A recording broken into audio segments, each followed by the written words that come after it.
everyone. My name is Hayden Alexander Butcher. Welcome back to Hangin' Vibe. I have Martin joining me later in the episode, but first let me talk about this week's sermons. In the morning, we heard from Jonathan again. He preached on 2 Samuel chapter 14, and this passage picks up after Absalom has gone on the run for killing his brother, and he is in exile, and the nation is somewhat unstable because Absalom was next in line to take over the throne after David. So Joab, who is the commander of David's army, he comes up with a plot to get Absalom back into Jerusalem, even though David at this point really wants nothing to do with Absalom. So in order to trick David into welcoming Absalom back, Joab hires a woman to basically kind of fabricate a story in order to convict David into bringing Absalom back. Kind of in the same vein as Nathan's story, which convicted David of his sin with Bathsheba. Joab thinks if it worked with Nathan, then maybe he can pull it off too. So he hires this woman to present to David this case in which she is playing the part of a widow whose son killed her other son, and now the son who killed her other son is basically in danger of being killed by the people for what he did to her other son. And the woman pleads with David to protect her son so that she can have an heir, since she has no husband and no other son. And she gets David to promise her that he will protect her son, and in doing so, she convicts him of the fact that he would protect her son, but he won't even protect his own son, who is currently in exile. And so, because David is convicted by this, he sends for Absalom to be brought back, but he won't bring Absalom back into his household. He does bring him back into Jerusalem, but gives him his own house to live in. And Absalom basically wants a hearing with David so that he can get back into his good graces and get back into the line of succession of the throne. So he ends up before David, and David kind of pardons him and sets him back up as a member of his household. And the question that we are asked in this sermon is this a positive story or is this a negative story? And Jonathan proposed that even though this seems like a happy tale of father bringing his son back into his good graces, it's actually bad news for Israel. Because the first thing we see is that David is proving himself to be a judge with no sense of justice. Absalom was very much in the wrong. He didn't just kill his brother in a sudden, act of passion. It was a years-long premeditated murder. And it deserves the death penalty under God's law. But David kind of brushed it under the rug. And the second thing we see in this passage is a return without repentance. Absalom returns, but he has no guilt for what he did, and he has no repentance. He still feels completely justified in what he did against his brother. And now he is in line to be Israel's next king. So this story is not a good outcome for Israel, but it points us, by way of contrast, to the eventual future king, which is Jesus, who always does what is right, and we don't have to fear him being unjust or, making political moves like David did here. And we'll see what happens with Absalom in the next chapter, but this is where we leave off for this week. And in the evening, Jonathan preached on Psalm 3, which is the first psalm that is attributed to David, and it's a psalm of lament. And one of the points that Jonathan made that was pretty compelling was that the first psalm that we read in the Psalter after the introduction, which is Psalms 1 and 2, the fact that it's a psalm of lament indicates to us that lament sometimes appears swiftly. And so God knows that in our lives, sometimes the first thing we need is a way to articulate our laments. And the way that this psalm does that is, first, it articulates the mess of sin. David is going through a few crises at this point. This psalm was actually written around the time when David fled from Absalom, which happens in the next chapter of 2 Samuel that we'll read next week. And it's a crisis in three ways. It's a political crisis. David talks about how he has many foes, many are rising against him, many are saying. He's talking about the people of Israel who are turning on him because of what Absalom is doing. But secondly, it's a familial crisis, because the many that are described in this psalm are being led by one man, and that is David's own son. And it's also a spiritual crisis, because the thing that the people are saying is that there is no salvation for David in God. And the key to understand what the people are saying is that they're not saying that there is no God, and they're not saying that there is no salvation in God. They're saying that there is no salvation for David in God. And that is Satan's primary tactic.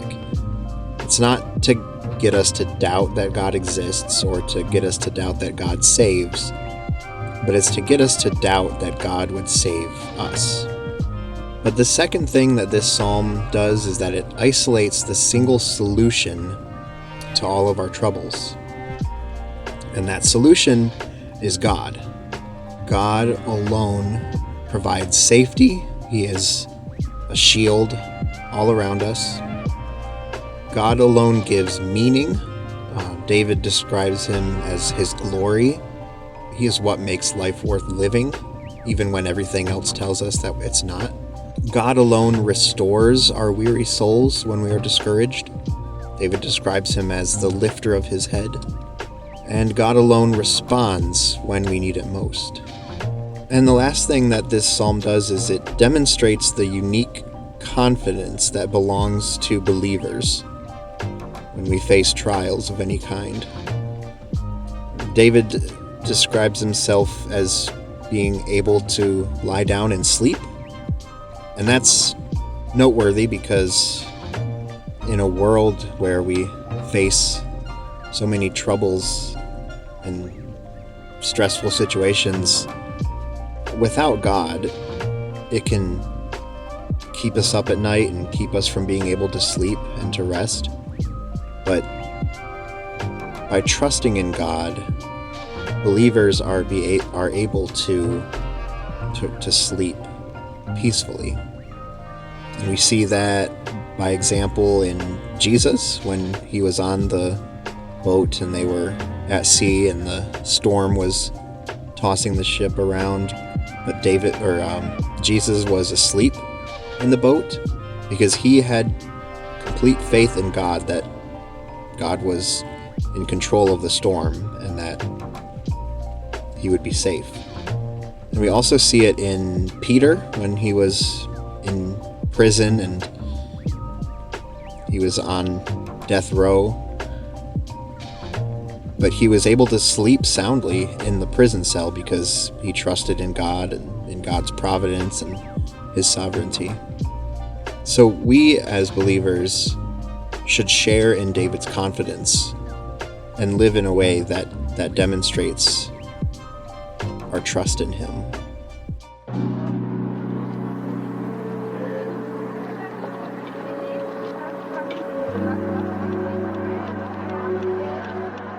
Okay, I guess we can start.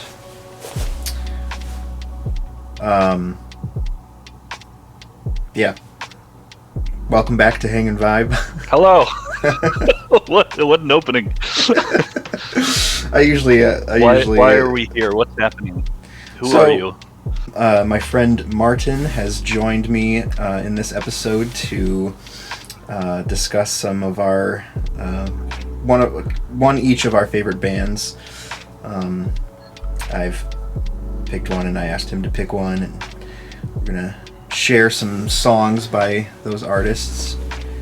And before we do, how's it going, Martin? It's been a long time since I talked to you. I know. I think last time we spoke was when we were in Chicago. Yes. To see Rodney in November. Yeah. Which was a fun trip. It was. And at that time for your podcast, I misunderstood what you asked me to do for music. I thought you just wanted 10 songs that I liked, so that's what I did, failing to realize it was meant to all be one artist. Yeah, but that's okay. It still was a good episode. So this time I've stayed on task. Yeah, Rodney. I really enjoyed Rodney's explanation of Drake. Yeah. I've never been a huge Drake fan, but after he explained that, I wanted to go ahead and listen to Drake because I enjoyed. Passionate about Drake's music. Yeah, it was. I enjoyed putting together the episode afterwards and listening to each song as I was editing and stuff. So it was good, wasn't it? Mm-hmm. Well, I'm here now. I just finished a cup of tea. I had some chicken noodle soup for lunch. It was terrific. Sweet. I really enjoyed it. And now I'm drinking a Modelo Negra. Oh, because all right. You're my beer friend. You're my beer friend, so I thought I should have a beer while I do the podcast. I don't have a beer right now. I am drinking a skull glass of gin, though. Yeah. Oh, it's gin. Oh. Yeah. So you just drink straight gin? Yeah. It's good. I like gin and tonic. I don't think I've ever had straight gin. It's pretty good. Yeah, I don't. When I think about you, I like to imagine that in your free time you're sitting in an armchair with one of your legs over the other, reading a book about theology, and drinking a glass of whiskey. I should do that. Yeah, and smoking a cigar. I imagine you are. Yeah. when I'm not around. Yeah. No, it's usually more like I'm sitting at a dining table in front of my laptop watching YouTube videos. But right. I like your picture of me. I think that's the man that I should strive to be. Right. And maybe you're smoking a pipe as well. Yeah. Yeah. Sometimes pipes smell really good, actually. They do. I agree. They're hard to smoke, though. They're harder to smoke than like a cigar. You have to have the skills to do it. Mm-hmm. You have to be talented. You do. Yeah. Okay. Hey, so... Well, I'm ready to start this music thing whenever you are. Off topic a little bit, but it is related to podcasts. 7 years ago, in 2 days, will have been the first time that you and I recorded a podcast together. Really? It was when I started the Eyepiece podcast, and we talked about conspiracy theories. Oh yeah, and I said that Finland isn't real. Yeah, that's right. That's my conspiracy. That was February 25th of 2018. All right. Wow, we're setting milestones down here. I know. So Martin and I have been longtime podcast co-hosts. Longtime friends. Yeah. You'd come to my place with a Little Caesars pizza and play Minecraft. Oh, I was gonna order you a pizza for today's episode. Were you really? But I figure you probably already ate, so. Oh my gosh, I shouldn't have eaten. I should have told you I'm not eating lunch. Yeah. And then I could have gotten a pizza out of it. That's nice of you. Mm-hmm. Oh well. I'll have to come visit you. Are you still in wherever you were? Cincinnati? Do you mean the same city or the same Toledo? house? Well, if you're in the Toledo, same house, Ohio. it's probably in the same city, right? No, I moved out of the house. My roommate told me to leave because I asked her to clean up too much. Yeah. I stressed her out. Oh. And I'm living in an apartment in the same neighborhood. Hey, sweet. But yeah, I live in Toledo, the bustling metropolis south of Michigan, where dreams come true and anything and everything can happen. I love it here. So has anything and everything happened? Pretty much nothing has happened since Oh, I moved okay. here. It's really boring. Today I was going to walk to the library, because we have a library in our neighborhood, which is good. Sweet. But I failed to realize it's not open on Sunday. So I have nothing to do today other than talk to you. Well, I'm glad you're Yes, here. I appreciate you joining me. And I appreciate the invite. Yeah. I guess we'll go ahead and get into our music of choice.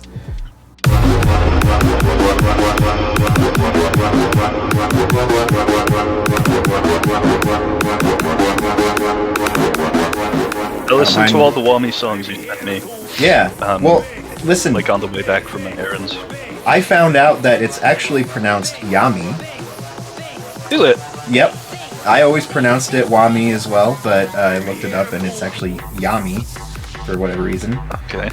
But It's a Russian name. I guess so this is a gentleman who is from the city of Riga in Latvia. Oh, he's Latvian, okay. Yeah, he's a hard bass musician. I discovered him through Life of Boris, which is a YouTube channel that you showed me. Yes. Man of culture. Yes, yep. This is our Martin, our cultured friend here. So yeah, and his music is featured in a lot of Life of Boris's videos and everything. And it's also just nice music to listen to. I mean, it's fun. Yep. You know, it's fun to drive down the street with your windows down, just blaring this hard bass music. Yep. So I've picked 10 songs. The first one is called Victor from his album Top Shelf Hard Bass, and it's just a good introduction to the sound. It's got nice kind of horn-like synth melody and some just nice bass, of course.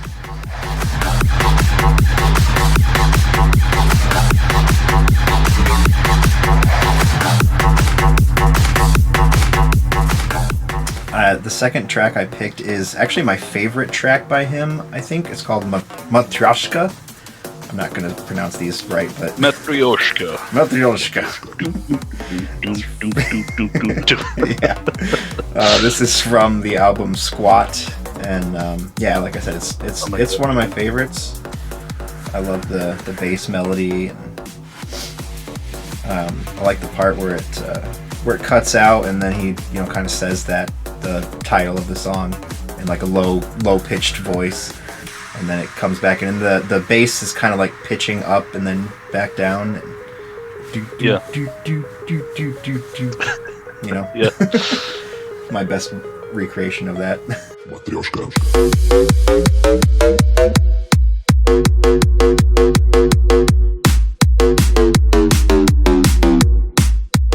I really enjoyed seeing all of the album titles of these songs you sent me. Yeah, I know. They're like... Squat, which is straight to the point. And then there's Suspicious... Suspicious Compat? Check it again. Yeah, Suspicious Compat. Which you and I luxury. You and I have made Compat before. We have. It was really good, wasn't it? Yeah, it was good. I think that might have been the first time I ever came to visit you outside of Kalamazoo. That's right, and I think that's when I introduced you to Life of Boris as well. Probably. Yeah, it was. So you came over, I was like, dude, watch this guy. Yeah. Yep. So from the album Squat, the other songs I like Makarov. How do you pronounce that? Makarov. I think it's a type of gun. Oh, is it? Okay. Makes sense. I think so. I'm gonna look it up. I think from playing Call of Duty. Oh, gotcha. Yeah, it's a handgun. Oh, okay. Yeah. So this is another good go. song. Yeah, it has some cool bass line and some nice synth.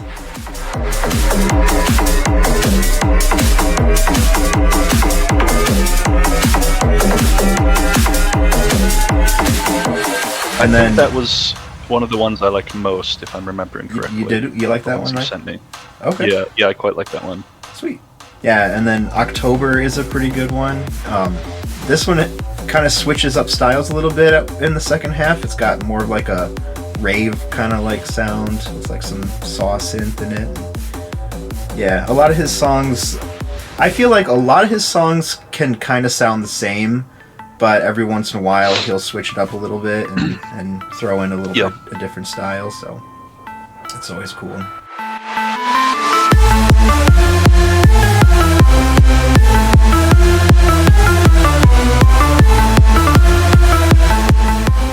From the album Suspicious Kompot, as you mentioned earlier, I like the song Strelka, which also has a part kind of in the middle that has a bit of a more rave type feel.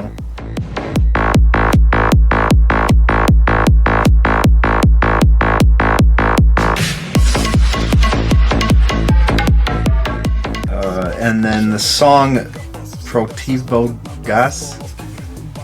Yeah, I think it's gas mask. I don't know. Yes, it means gas mask, and that's okay. What the song is about. they're very deep, meaningful lyrics to these songs. They really make you think, don't they? Yeah. So yeah, this one just has a nice synth line that comes in about halfway through, and I really enjoy it.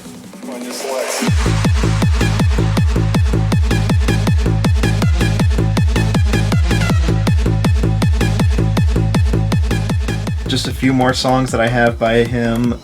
Robotnik from Gopnik Luxury. Mm-hmm. This one has like a harsh, deep bass.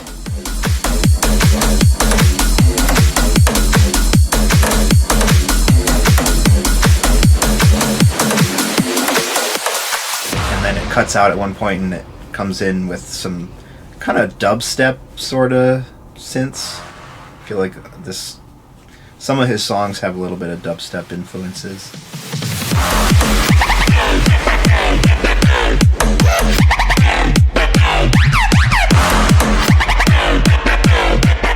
Would you like to hear a fun fact about the word Robotnik? I would. All right. It's not Russian or Latvian. I think it's actually Czech. Oh. Okay. And it was the name of a Czech play in the 1920s about these autonomous living machines which looked and acted like people and had feelings, and it's where we get the word robot. Oh, that's where we get the word? It means slave, but that's where we get the word robot. Okay, gotcha. I thought Robotnik was a character from Sonic. Well, he is.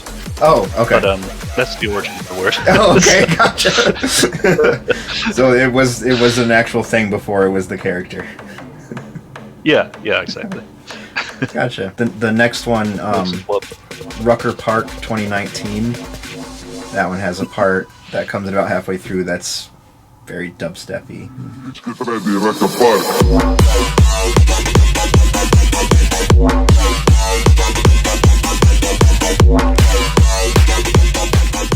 I think this might be tied with my favorite song, or it might be my new favorite after hearing this one, because Matryoshka was my favorite, but actually this one is really good too. Rucker Park 2019. Serious contender. Yes. And then the last one I have is Fight Zone 2020. And then again, just has a nice part in the middle with some heavy synth. Fight Zone.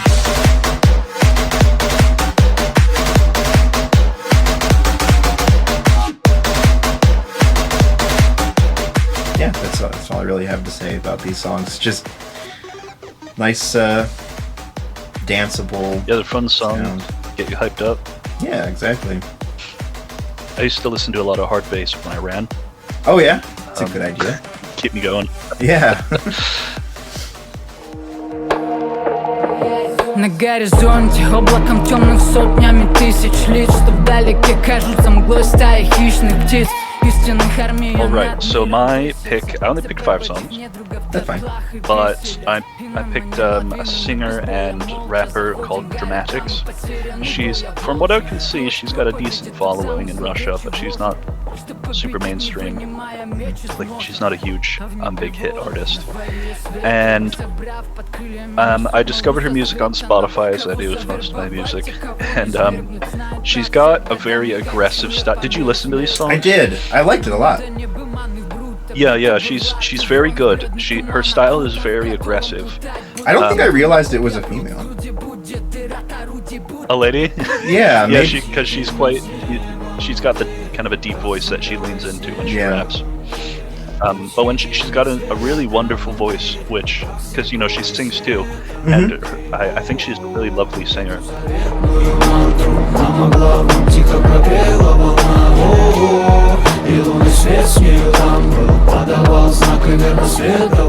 But like I said, she's got this really aggressive rap style, very pugnacious. Yeah. And what I discovered when I looked at the lyrics, because I don't speak Russian, is that despite the aggressive sound of her songs, they're actually really hippy-dippy. They're very much about like embracing Mother Earth and going back to our roots. Oh, interesting. So it's actually, it's quite cuddly actually. And I'm gonna talk about the lyrics of each one of these songs, not in great depth, but her lyrics are actually quite interesting, and they're a bit difficult to find. Do you know how to say the titles of the songs? I pulled them up. Okay. Yeah, I will. I'll translate them to English as well, and I'll just refer to them numbered as well, so you can keep track. Because I'm assuming you don't read Cyrillic. I can read Cyrillic, but I don't know what it actually means. So I have to translate. The first one is Na Horizonte, which means on the horizon. This one has a really dope music video. It's completely animated. It's a little, it's pretty metal. Nice. It's a little creepy looking, and I don't know if there's really a point to it, but it's really heavy on, using the words to paint a picture. It's kind of primal. There are lots of mentions of wolves and swords and crows and things like that. And I think this chick is a pagan or something. She's like some kind of Slavic pagan. Okay. So she loves that kind of thing. And the chorus: "Be one with the sky as with the earth and snow. Be one with the wind as with the river and light." So these are actually. I didn't realize when I first started listening to her music that her lyrics are actually kind of profound, or at least they do hold meaning, On to the second song, Zemlya, which just means earth or land. This song, I think, is about nuclear war. And in the chorus, she's singing "Oh Mama" over and over again. It sounds a bit different because in Russian it's "Oi Mama."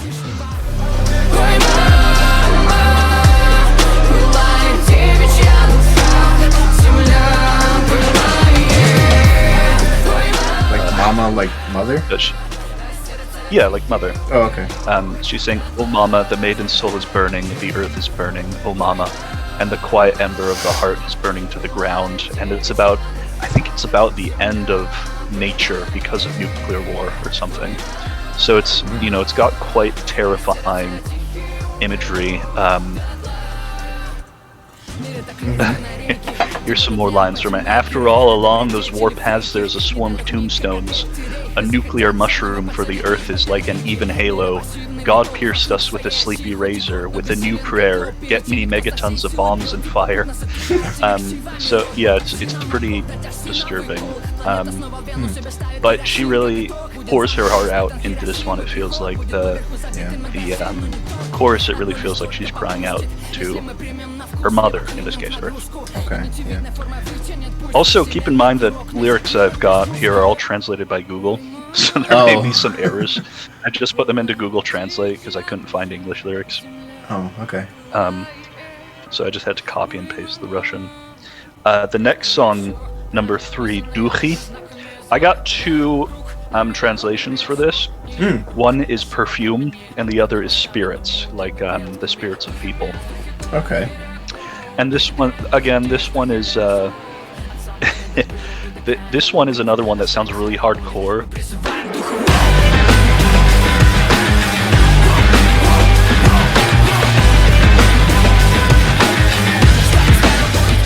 But is also about nature. Spirits of places, spirits of mountains, spirits of rivers. Ooh. She's just saying boo. Spirits of trees, spirits of birds, spirits of forests, and so on and so forth. So, just singing about the natural world. Okay. And, you get the sense that she sees a real beauty in the world around us. Yeah.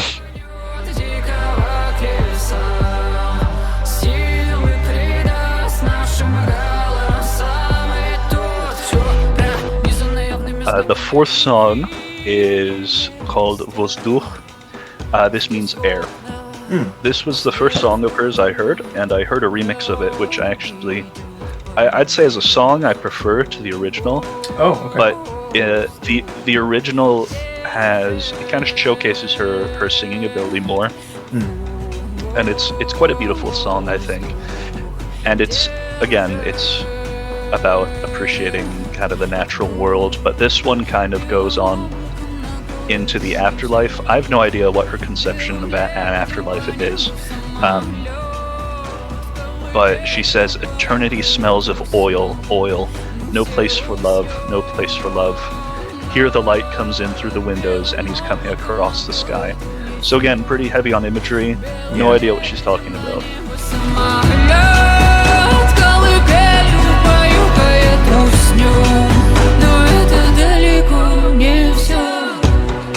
And the final one, another one I really, really like, the 5th one, it's called Plemia, which means tribe.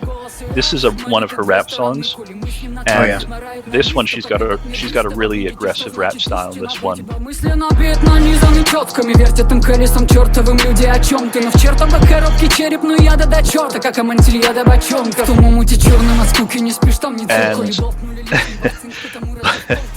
But it's about coming together and working together to make the world a better place. Okay. Because classic Russian. Yeah, I know. It's just hilarious, especially if you watch her videos too, because she looks mad when she's rapping. Oh, really? And she's like, she's got like her hoodie on. She's like going all out, but she's just talking about like how we need to work together and hug trees and swim naked and stuff like that. all the hippie stuff. That's funny. But here's the chorus. Believing nonsense is like a burden. The world is one almshouse. Only together as a tribe we are stronger than apart. Wherever we are, beat the rhythms, my tribe. Wherever we are, beat the rhythms into my body. So it's kind of like a battle cry, but to do nice things. Yeah. But I definitely really like Drummatix. She's got, she can tell you can tell when people are this weird, it's because they're being themselves. Yeah, and I really respect that. But the fact that she's this chick like coming out and making weird hippie music, and she's got these massive dreads. Oh, okay, nice. Yeah, it's I respect that, and I like listening to her, all the different stuff she comes out with. She doesn't have a ton of music, unfortunately, but I definitely like the things she does have. How long is she still like active in making music? Yeah, Yeah, she is. I think she started around 2019-ish. Okay. Most of her songs came out as singles, and I suspect that's just how it's going to be these days, because most music's digital and people don't really do albums. Yeah. But she does have albums, it's just that they're kind of short. And yeah, I mean, even if you don't understand the lyrics, the language, I mean, I don't, you can still really enjoy foreign music, I think. Yeah. So yeah. So those are my 5 songs. Great. I hope you enjoyed them. Yes, I did enjoy them. Thank you for sharing. I did pick some bonus tracks. I noticed. Yeah, I picked, well, the first couple are actually songs that you showed me. Well, no, one of them you showed me, and the other one is by the same artist. I think the first one I showed you. Yeah, the first bonus track I picked is, would you like to pronounce it for me? Mirage Dance. How Frenchly do you want me to say it? Very Frenchly. Very français. Mirage d'Antegul. Sorry, that wasn't correct. Mirage d'Antegul. Great. And that means mirage in your, I think, mirror? I'm not sure. No, It's not mirror. I don't know what it is. Okay. So that's by Inigo Montoya, the artist, not the character from The Princess Bride. This one, Prepare to Die. So yeah, you played this in the car when we were our first time going to Chicago, actually. And I like the dance feel to it. And, it's a good song. Yeah, it's got some cool like low pitched vocals. Baise-moi mon corps avec ta chatte, avec ton cul, avec ta bite, avec tes. J'ai besoin d'un corps, d'une odeur, d'un câlin. Je ne te vois même plus comme un homme ou une femme. But yeah, and I like the vocals. I like the low synth blasts. And then it has this the awesome. chorus is like whoa. Yeah, I like the sort of like orchestral sample that plays every so often, and yeah, the cool like bass that fades in and stuff.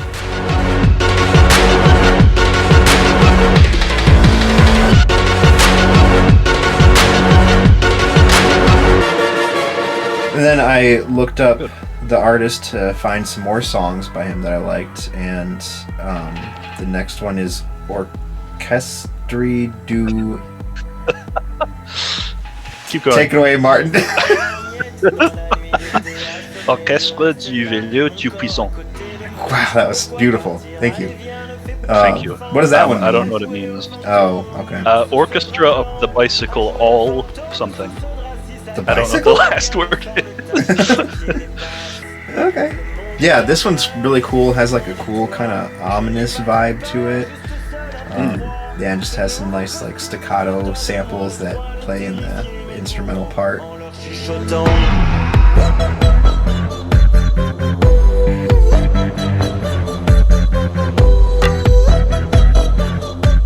There's a part that has some interesting like female vocals that have this weird like phaser effect on them that I think is female vocal. It could just be the main vocalist, but the effects make it kind of squeaky sounding, and it's really interesting.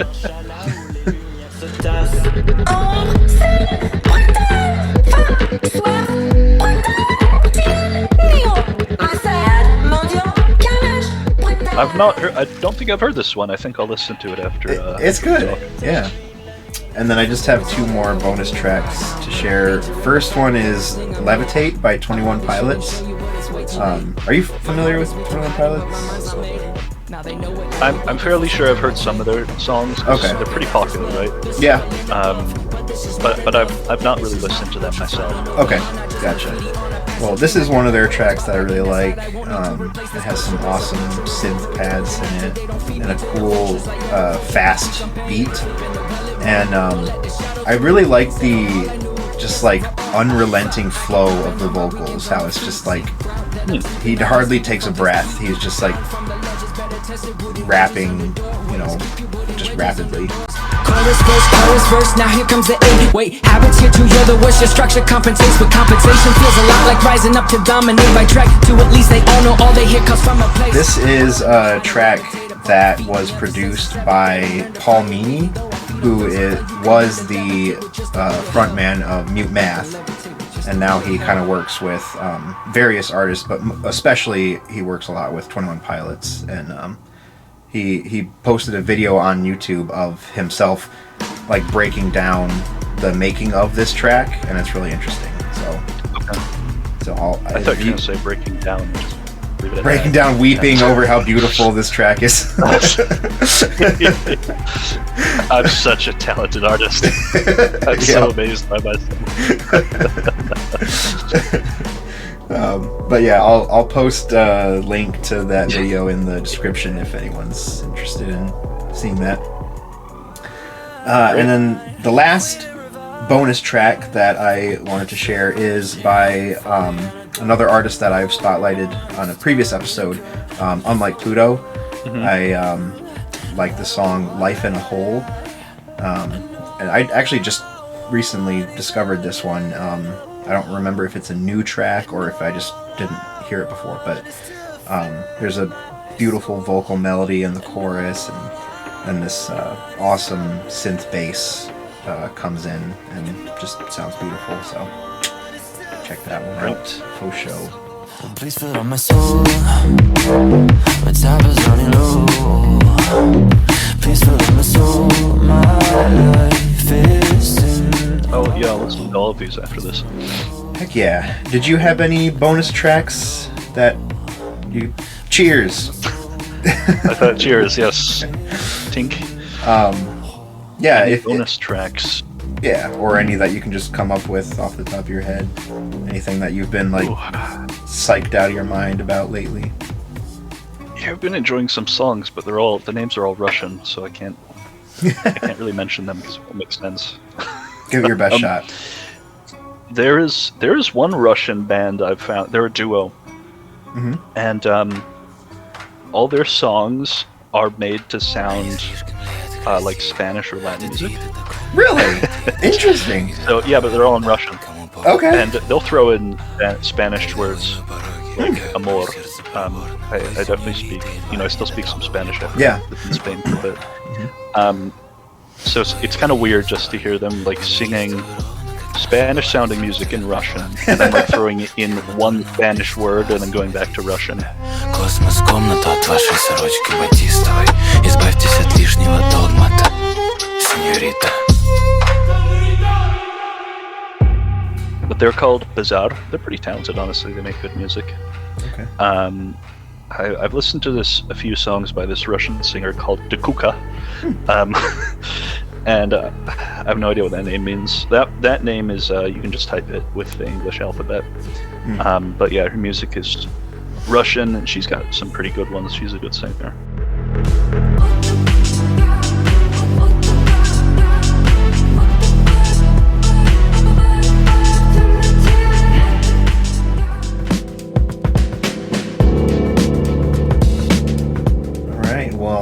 I guess that wraps it up for this episode.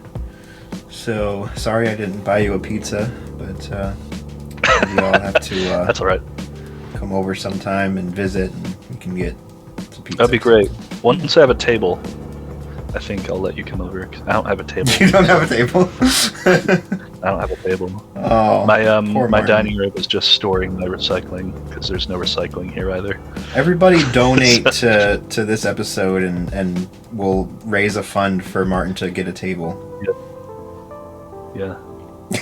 I like mahogany, so please send a few hundred, maybe a few $1,000 just in case. Yeah. That'd be really nice. All right, well, thank you everyone for listening, and as always, check the description for a link to the YouTube or the Spotify playlist, and and also the YouTube video that I mentioned, and anything else that's relevant to the episode can be found in the description. If you've nothing else to talk about, I think we can bid adieu. I think we're all set here, my friendo. Great. Well, thank you for having me. Yeah. I'm sure your views are going to skyrocket now that I don't know if I'm prepared for the amount of success that's coming my way. But the level of fame you're about to Yeah. experience. But, yes, I'm sure it'll be amazing. Yep. Talk to you later, my friend. Bye. Bye. Okay, is it over?